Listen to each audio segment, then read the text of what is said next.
ৰাজ্যত বিতৰণ কৰা হ'ব বিনামূলীয়া ই-ৰিক্সা আৰু ম'পেড বিনামূলীয়া ই-ৰিক্সা আৰু ম'পেড পাবলৈ আপুনি আজি আবেদন কৰিব পাৰে কিয়নো আবেদন প্ৰক্ৰিয়া ইতিমধ্যে চলি আছে ইয়াৰ বাবে আপুনি আবেদন পত্ৰ সংগ্ৰহ কৰিব লাগিব আৰু প্ৰপত্ৰ সংগ্ৰহ কৰি সেই প্ৰপত্ৰ শুদ্ধকৈ পূৰণ কৰি আপুনি জমা দিব লাগিব আৰু ইয়াৰ লগে লগে আপুনি লাভ কৰিব বিনামূলীয়া ই-ৰিক্সা যিসকলে নিবনুৱা হিচাপে বহি আছে বা এনে ঘৰতে বহি আছে যিসকলে ই-ৰিক্সা কিনিবলৈ ই-ৰিক্সাখন চলাবলৈ বা ই-ৰিক্সা কিনিবলৈ সামৰ্থ্য নাই তেওঁলোকৰ বাবে নিশ্চয়কৈ ভাল খবৰ যে ৰাজ্যত বিনামূলীয়া ই-ৰিক্সা বিতৰণ কৰা হ'ব ই-ৰিক্সা আৰু ম'পেড বিনামূলীয়াকৈ বিতৰণ কৰা হ'ব জিলাই জিলাই ই-ৰিক্সা আৰু ম'পেড বিতৰণ কৰা হ'ব ই-ৰিক্সা আৰু ম'পেড পাবলৈ আপুনি আবেদন কৰিব লাগিব আবেদন প্ৰক্ৰিয়া চলি আছে গতিকে শীঘ্ৰে আপুনি আবেদন কৰক মাত্ৰ আবেদন পত্ৰ সংগ্ৰহ কৰক পূৰণ কৰক জমা দিয়ক আৰু ইয়াৰ লগে লগে আপুনি বিনামূলীয়া ই-ৰিক্সা আৰু ম'পেড লাভ কৰিবলৈ সক্ষম হ'ব লৈছো এই মুহূৰ্তৰ সবিশেষ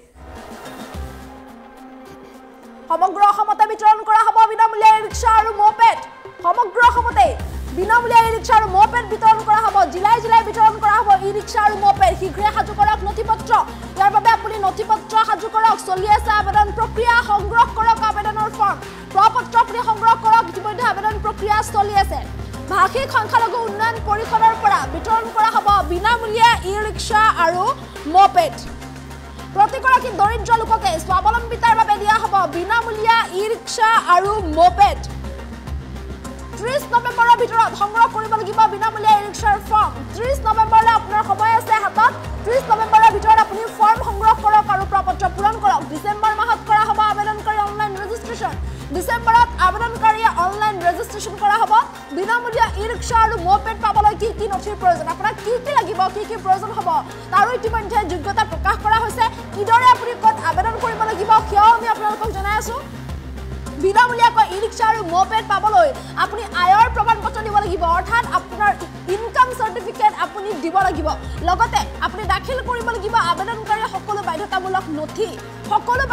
নথি আপুনি দিব লাগিব নথিপত্ৰত যদি বিসংগতি আছে বিসংগতি থকা আবেদনকাৰীয়ে কিন্তু বিনামূলীয়া ই-ৰিক্সা নাপাব বা বিনামূলীয়া ই-ৰিক্সাৰ পৰা বঞ্চিত হ'ব অসম চৰকাৰৰ ভাষিক সংখ্যালঘু উন্নয়ন পৰিষদৰ তৰফৰ পৰা এই সন্দৰ্ভত ডাঙৰ ঘোষণা কৰা হৈছে গতিকে ৰাজ্যত যদি বিতৰণ কৰা হ'ব বিনামূলীয়া ই-ৰিক্সা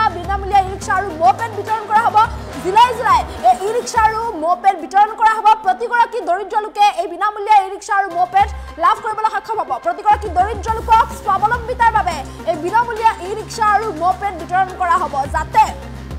যিসকল দৰিদ্ৰ লোক আছে তেওঁলোকে যদি ঘৰত এনেই বহি আছে বা তেওঁলোকৰ এতিয়া কৰিবলৈ একো নাই বা তেওঁলোকৰ কৰিবলৈ একো কাম বিচাৰি পোৱা নাই এনেই বহি থাকিবলগীয়া হৈছে তেওঁলোকে এতিয়া আৰু চিন্তা কৰিব নালাগে কিয়নো ই-ৰিক্সা এখন কিনিবলৈ গ'লেও আপুনি যদি ই-ৰিক্সা চলাম বুলিও ভাবে তেন্তে ই-ৰিক্সা এখন কিনিবলৈ গ'লেও কিন্তু আপুনি যথেষ্ট পইচা দিবলগীয়া হয় বা যথেষ্ট টকা আপুনি দিবলগীয়া হয় আৰু বহুতৰে সেই সামৰ্থ্যখিনি নাথাকে যাৰ বাবে তেওঁলোক ই-ৰিক্সা এখন ক্ৰয় কৰি ই-ৰিক্সাখন চলাই ভাড়া মৰাৰ পৰা বা ই-ৰিক্সাখন চলাই পেট পোহাৰ পৰাও তেওঁলোক বঞ্চিত হৈ থাকিবলগীয়া হয় কিন্তু এতিয়া আৰু চিন্তা নাই এতিয়া আপুনি বিনামূলীয়া ই-ৰিক্সা পাব আপোনাৰ যদি অন্য আপুনি কাম যদি আপুনি একো কৰা নাই আপুনি যদি ৰিক্সা চলাব জানে তেন্তে আপুনি ই-ৰিক্সাখনকে চলাই আপুনি পৰিয়াল পুহিব পাৰিব বা আপোনাৰ পেট পুহিব পাৰিব গতিকে বিনামূলীয়া ই-ৰিক্সা আৰু ম'পেড দিয়া হ'ব ম'পেড আৰু ই-ৰিক্সা লাভ কৰিব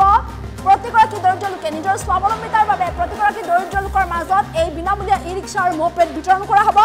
ভাষিক সংখ্যালঘু উন্নয়ন পৰিষদৰ পৰা এই বিনামূলীয়া ই-ৰিক্সা আৰু ম'পেড বিতৰণ কৰা হ'ব অসম চৰকাৰৰ ভাষিক সংখ্যালঘু উন্নয়ন পৰিষদে এই সন্দৰ্ভত ডাঙৰ ঘোষণা কৰিছে ইয়াৰ বাবে আপুনি আবেদন কৰিব লাগিব 30 নৱেম্বৰ অন্তিম তাৰিখ গতিকে 30 নৱেম্বৰৰ ভিতৰত আপুনি আবেদনৰ প্ৰপত্ৰ সংগ্ৰহ কৰিব লাগিব 30 নৱেম্বৰৰ ভিতৰত আপুনি আবেদনৰ প্ৰপত্ৰ সংগ্ৰহ কৰক আৰু সংগ্ৰহ কৰি আপুনি প্ৰপত্ৰ শুদ্ধকৈ পূৰণ কৰক আৰু সেই প্ৰপত্ৰ পূৰণ কৰি আপুনি জমা দিয়ক মনত ৰাখিব 30 নৱেম্বৰৰ পাছত কিন্তু আপুনি আবেদনৰ প্ৰপত্ৰ নাপাব গতিকে 30 নৱেম্বৰৰ ভিতৰতে আবেদনৰ প্ৰপত্ৰ সংগ্ৰহ কৰি সেই প্ৰপত্ৰ পূৰণ কৰি আপুনি জমা দিয়ক আৰু ডিসেম্বৰ মাহৰ ভিতৰত আবেদনকাৰী অনলাইন ৰেজিষ্ট্ৰেশ্যন কৰা হ'ব নৱেম্বৰৰ ভিতৰত আপুনি আবেদন পত্ৰ সংগ্ৰহ কৰি পূৰণ কৰি জমা দিব লাগিব আৰু ডিসেম্বৰত যিসকল আবেদনকাৰী আছে তেওঁলোকৰ অনলাইন ৰেজিষ্ট্ৰেশ্যন কৰা হ'ব আৰু ইয়াৰ পিছতে আপুনি লাভ কৰিব বিনামূলীয়া ই-ৰিক্সা আৰু ম'পেড অৱশ্যে ইয়াৰ বাবে আপোনাক কিছুমান নথিৰ প্ৰয়োজন হ'ব ইয়াৰ বাবে আপুনি দাখিল কৰিব লাগিব আপোনাৰ আয়ৰ প্ৰমাণপত্ৰ অৰ্থাৎ আপোনাৰ যিখন ইনকাম চাৰ্টিফিকেট এই ইনকাম চাৰ্টিফিকেটখন আপুনি দিব লাগিব লগতে বাধ্যতামূলক সকলোবোৰ যি নথিপত্ৰ আছে লাগিলে কি আধাৰ কাৰ্ডে হওক ভোটাৰ কাৰ্ডে হওক পান কাৰ্ডে হওক মুঠৰ ওপৰত যি বাধ্যতামূলক নথি আছে এই বাধ্যতামূলক নথিসমূহ আপুনি তাত দিব লাগিব আৰু যদিহে আপোনাৰ কোনো নথিপত্ৰত বিসংগতি আছে আপোনাৰ যদি ইনকাম চাৰ্টিফিকেটখনত কিবা বিসংগতি থাকে আপোনাৰ যদি পান কাৰ্ডখনেই হওক বা আধাৰ কাৰ্ডখনেই হওক মুঠৰ ওপৰত আপোনাৰ প্ৰয়োজনীয় নথিসমূহত যদি কিবা বিসংগতি আছে বিসংগতি থাকিলে কিন্তু আপুনি ই-ৰিক্সা বা মপেড আপুনি নাপাব গতিকে আপোনাৰ নথিপত্ৰত বিসংগতি থাকিব নোৱাৰিব বিসংগতি থকা আবেদনকাৰীয়ে কিন্তু বিনামূলীয়া ই-ৰিক্সা নাপাব অসম চৰকাৰৰ ভাষিক সংখ্যালঘু উন্নয়ন পৰিষদৰ তৰফৰ পৰা এই সন্দৰ্ভত ডাঙৰ ঘোষণা কৰা হৈছে গতিকে যিসকলে বিনামূলীয়া ই-ৰিক্সা পাবলৈ বিচাৰিছে বা যিসকলে বিনামূলীয়া মপেড পাবলৈ বিচাৰিছে তেওঁলোকে ইয়াৰ বাবে আবেদন কৰিব পাৰে ইতিমধ্যে আবেদন প্ৰক্ৰিয়া চলি আছে ফৰ্ম বিতৰণ কৰি থকা হৈছে গতিকে আপুনি আজিৰ ভিতৰতে ফৰ্ম সংগ্ৰহ কৰিব পাৰে 30 নৱেম্বৰ ফৰ্ম সংগ্ৰহৰ বাবে অন্তিম তাৰিখ গতিকে 30 নৱেম্বৰৰ ভিতৰত আপুনি আবেদনৰ যি প্ৰপত্ৰ আছে সেই আবেদনৰ প্ৰপত্ৰ আপুনি সংগ্ৰহ কৰিব লাগিব 30 নৱেম্বৰৰ ভিতৰত 30 নৱেম্বৰৰ ভিতৰত আপুনি আবেদনৰ প্ৰপত্ৰ সংগ্ৰহ কৰক সেই প্ৰপত্ৰ আপুনি পূৰণ কৰি জমা দিয়ক আৰু ডিসেম্বৰ মাহতে আবেদনকাৰীৰ অনলাইন ৰেজিষ্ট্ৰেচন কৰা হ'ব আৰু ইয়াৰ পিছতে সকলোবোৰ নথিপত্ৰ পৰীক্ষা কৰাৰ পাছত আপুনি বিনামূলীয়া ই-ৰিক্সা লাভ কৰিবলৈ সক্ষম হ'ব জিলাই জিলাই বিতৰণ কৰা হ'ব এই বিনামূলীয়া ই-ৰিক্সা গতিকে জিলাই জিলাই বিনামূলীয়া ই-ৰিক্সা পাবলৈ আপুনি কৰক আবেদন গতিকে আবেদনৰ ফৰ্ম আপুনি সংগ্ৰহ কৰক নথিপত্ৰ পূৰণ কৰি জমা দিয়ক আপোনাৰ যি নথিপত্ৰ তাত দাখিল কৰিবলগীয়া আছে সকলোবোৰ আপুনি দাখিল কৰক আৰু ইয়াৰ লগে লগে আপুনি এই আবেদনৰ প্ৰপত্ৰ পূৰণ কৰি জমা দিয়াৰ পাছতে আপুনি আবেদন প্ৰক্ৰিয়া সম্পূৰ্ণ হ'লে এই বিনামূলীয়া ই-ৰিক্সা আৰু মপেড লাভ কৰিবলৈ সক্ষম হ'ব গতিকে যিসকলে বিনামূলীয়া ই-ৰিক্সা লাভ কৰিবলৈ বিচাৰিছে তেওঁলোকে শীঘ্ৰে আবেদন কৰক কিয়নো ৰাজ্যজুৰি বিতৰণ কৰা হ'ব এই বিনামূলীয়া ই-ৰিক্সা আৰু মপেড ৰাজ্যজুৰি এই বিনামূলীয়া ই-ৰিক্সা আৰু মপেড বিতৰণৰ বাবে ইতিমধ্যে সাজু হৈ উঠিছে গতিকে আবেদন প্ৰক্ৰিয়া চলি আছে আপুনি পলম নকৰি আপুনি আজি এই ফৰ্ম সংগ্ৰহ কৰক কিয়নো 30 নৱেম্বৰ অন্তিম তাৰিখ মনত ৰাখিব 30 নৱেম্বৰ ফৰ্ম সংগ্ৰহৰ অন্তিম তাৰিখ গতিকে 30 নৱেম্বৰৰ ভিতৰত আপুনি ফৰ্ম সংগ্ৰহ কৰি পূৰণ কৰি জমা দিব লাগিব অন্যথা আপুনি বিনামূলীয়া ই-ৰিক্সা আৰু মপেডৰ পৰা বঞ্চিত হ'ব লাগিব অসম চৰকাৰৰ ভাষিক সংখ্যালঘু উন্নয়ন পৰিষদৰ তৰফৰ পৰা এই সন্দৰ্ভত ডাঙৰ ঘোষণা কৰা হৈছে এই সন্দৰ্ভত মন্তব্য আছে আমি প্ৰথমে সেই মন্তব্য শুনাই ল'বলৈ চেষ্টা কৰিছোঁ অসম চৰকাৰৰ ভাষিক সংখ্যালঘু উন্নয়ন বোৰ্ডৰ ফালৰ পৰা আমি বিভিন্ন সময়ত আমি বহুত ধৰণৰ কাৰ্যসূচী কৰি আহিছোঁ আৰু যিসকল আমাৰ বেনিফিচিয়াৰী আছে সময়ত আমি যেনে ফিল্টাৰ দিয়া প্ৰেছাৰ কুকাৰ দিছোঁ আমি যোৱা বছৰ আমি বহুত গোটেই অসমত আমি ই-ৰিক্সা দিলোঁ এই বছৰো আমি আকৌ ই-ৰিক্সা দিয়াৰ প্ৰক্ৰিয়া আৰম্ভ হৈছে আৰু গোটেই অসমত য'ত ভাষিক সংখ্যালঘু মেজৰিটি অঞ্চলবিলাকত আছে তাতে আমি এটা কোটা ফিক্স কৰি দিছোঁ যে কিমান ক'ত ই-ৰিক্সা যাব আৰু সেই হিচাপত আমি ফৰ্ম ৰিলিজ কৰিছোঁ কাৰণ যোৱা বছৰ যেতিয়া ই-ৰিক্সা বিতৰণ কৰা হৈছিল সেই সময়ত বহুতে গম পোৱা নাছিলে আমি পেপাৰত আমি এডভাৰটাইজমেণ্ট দিওঁ বা ধৰক অনলাইন ৰেজিষ্ট্ৰেশ্যন হয় কিন্তু যিসকল দুখীয়া মানুহ তেওঁলোকে কেতিয়াবা গম নাপায় সেইকাৰণে আমি এটা নতুন পদ্ধতি আৰম্ভ কৰিছোঁ আমি এইবাৰ আমি এই ফৰ্মটো আমি বনাই দিছোঁ এই ফৰ্মটো ফিল আপ কৰিব আৰু ফৰ্মৰ লগতে ইয়াত এটা কোড নম্বৰ আছে এই কোড নম্বৰটো খুব ইম্পৰ্টেণ্ট এই কোড নম্বৰ বেচিছত অনলাইন আকৌ এপ্লাই কৰিব অনলাইনটো খুলিব আপোনাৰ 1 ডিচেম্বৰৰ পৰা 30 ডিচেম্বৰলৈ আৰু ফৰ্ম বিতৰণটো হ'ব একদম 30 নৱেম্বৰলৈ তেওঁলোকে ফৰ্ম ল'ব পাৰিব আৰু ফিল আপ কৰিব পাৰিব অনলাইন ৰেজিষ্ট্ৰেশ্যন যেতিয়া কৰিব এটা কথা মনত ৰাখিব লাগিব যে ইয়াতে কোড নম্বৰ যিটো দিয়া আছে এপ্লিকেশ্যন যিটো কোড নম্বৰ এই কোড নম্বৰটো অন্তৰ্ভুক্ত কৰিলে তেতিয়াহ'লে তেওঁৰ ৰেজিষ্ট্ৰেশ্যনটো কমপ্লিট হ'ব এই ফৰ্মৰ মাধ্যমত আমি দুটা বস্তু দি আছোঁ এটা হৈছে ই-ৰিক্সা আৰু এটা হৈছে মপেড কিন্তু এজন ব্যক্তি এটা আইটেমক সিলেক্ট কৰিব পাৰিব হয় তেখেত ই-ৰিক্সা সিলেক্ট কৰিব পাৰিব অথবা মপেড সিলেক্ট কৰিব পাৰিব দ্বিতীয়টো হৈছে এই ফৰ্মটো টোটেলি বিনামূলীয়া কোনো পইচা দিব নালাগে যেতিয়া অনলাইন ৰেজিষ্ট্ৰেশ্যনো কৰিব তেতিয়াও কোনো পইচা দিব নালাগে আৰু আমি যেটো ই-ৰিক্সা সিলেক্টেড বেনিফিচিয়াৰীসকলক দিম হেতু টোটেলি বিনা পইচাত হ'ব এক পইচা কাৰো দিব নালাগে আৰু কোনো ধৰণৰ ইনকাম সাৰ্টিফিকেট বনাব নালাগে কোনো ধৰণৰ ডকুমেন্টস নালাগে এক্সেপ্ট ফৰ্ম ফিল আপ কৰি আধাৰ কাৰ্ডৰ জেৰক্সটো দিব অনলাইন যেতিয়া কৰিব হেতু আপলোড কৰি দিব আৰু যেতিয়া সিলেক্টেড হৈ যাব এজন ব্যক্তি যেতিয়া সিলেক্টেড হৈ যাব ই-ৰিক্সা পাব কাৰণে বা মপেড পাব কাৰণে তেতিয়া তেখেত তেওঁৰ ইনকাম সাৰ্টিফিকেট প্ৰডিউস কৰিব লাগিব তেখেতৰ ডিটেইল যেটো অৰিজিনাল ডকুমেন্টস হেতু কৰিব লাগিব এই ডকুমেন্টস বিলাক যদি ঠিক থাকে তেখেত পাই যাব তেতিয়া যদি ডকুমেন্টছত কিবা গণ্ডগোল থাকে তেতিয়াহলে নেক্সট সিলেক্টেড পারসন তেও পাই যাব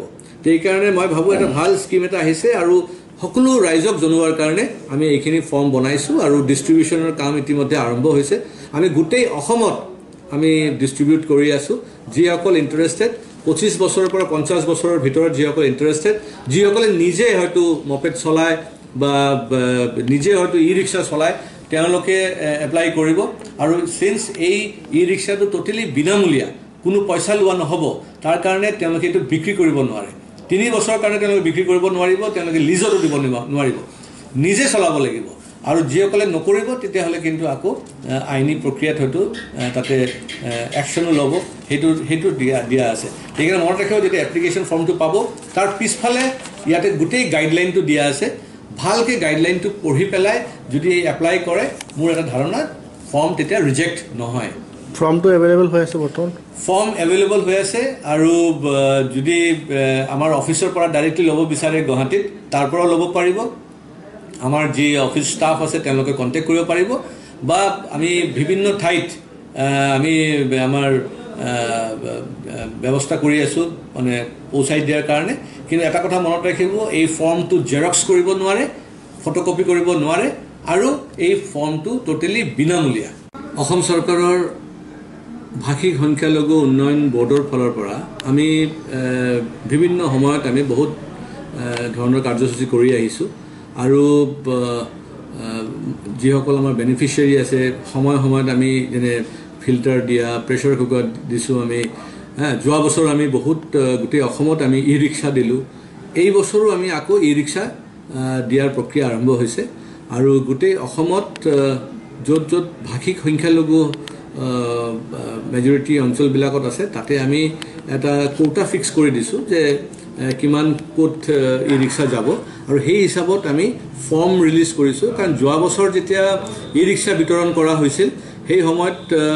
বহুতে গম পোৱা নাছিলে। আমি পেপাৰত আমি এডভাৰটাইজমেণ্ট দিওঁ বা ধৰক অনলাইন ৰেজিষ্ট্ৰেশ্যন হয়, কিন্তু যিসকল দুখীয়া মানুহ তেওঁলোকে কেতিয়াবা গম নাপায়। সেইকাৰণে আমি এটা নতুন পদ্ধতি আৰম্ভ কৰিছোঁ। এইবাৰ আমি এই ফৰ্মটো আমি বনাই দিছোঁ। এই ফৰ্মটো ফিল আপ কৰিব, আৰু ফৰ্মৰ লগতে ইয়াত এটা কোড নম্বৰ আছে। এই কোড নম্বৰটো খুব ইম্পৰ্টেণ্ট। এই কোড নম্বৰ বেচিছত অনলাইন আকৌ এপ্লাই কৰিব। অনলাইনটো খুলিব আপোনাৰ 1 ডিচেম্বৰৰ পৰা 30 ডিচেম্বৰলৈ, আৰু ফৰ্ম বিতৰণটো হ'ব একদম 30 নৱেম্বৰলৈ তেওঁলোকে ফৰ্ম ল'ব পাৰিব আৰু ফিল আপ কৰিব পাৰিব। অনলাইন ৰেজিষ্ট্ৰেশ্যন যেতিয়া কৰিব, এটা কথা মনত ৰাখিব লাগিব যে ইয়াতে কোড নম্বৰ যিটো দিয়া আছে, এপ্লিকেশ্যন যিটো কোড নম্বৰ, এই কোড নম্বৰটো অন্তৰ্ভুক্ত কৰিলে তেতিয়াহ'লে তেওঁৰ ৰেজিষ্ট্ৰেশ্যনটো কমপ্লিট হ'ব। এই ফৰ্মৰ মাধ্যমত আমি দুটা বস্তু দি আছোঁ, এটা হৈছে ই ৰিক্সা আৰু এটা হৈছে মপেড। কিন্তু এজন ব্যক্তি এটা আইটেমক চিলেক্ট কৰিব পাৰিব, হয় তেখেত ই ৰিক্সা চিলেক্ট কৰিব পাৰিব অথবা মপেড চিলেক্ট কৰিব পাৰিব। দ্বিতীয়টো হৈছে এই ফৰ্মটো টোটেলি বিনামূলীয়া, কোনো পইচা দিব নালাগে। যেতিয়া অনলাইন ৰেজিষ্ট্ৰেশ্যনো কৰিব তেতিয়াও কোনো পইচা দিব নালাগে, আৰু আমি যিটো ই ৰিক্সা চিলেক্টেড বেনিফিচিয়াৰীসকলক দিম সেইটো টোটেলি বিনা পইচাত হ'ব, 1 পইচা কাৰো দিব নালাগে। আৰু কোনো ধৰণৰ ইনকাম চাৰ্টিফিকেট বনাব নালাগে, কোনো ধৰণৰ ডকুমেণ্টছ নালাগে, এক্সেপ্ট ফৰ্ম ফিল আপ কৰি আধাৰ কাৰ্ডৰ জেৰক্সটো দিব, অনলাইন যেতিয়া কৰিব সেইটো আপলোড কৰি দিব। আৰু যেতিয়া চিলেক্টেড হৈ যাব, এজন ব্যক্তি যেতিয়া চিলেক্টেড হৈ যাব ই ৰিক্সা পাবৰ কাৰণে বা মপেড পাবৰ কাৰণে, তেতিয়া তেখেত তেওঁৰ ইনকাম চাৰ্টিফিকেট প্ৰডিউচ কৰিব।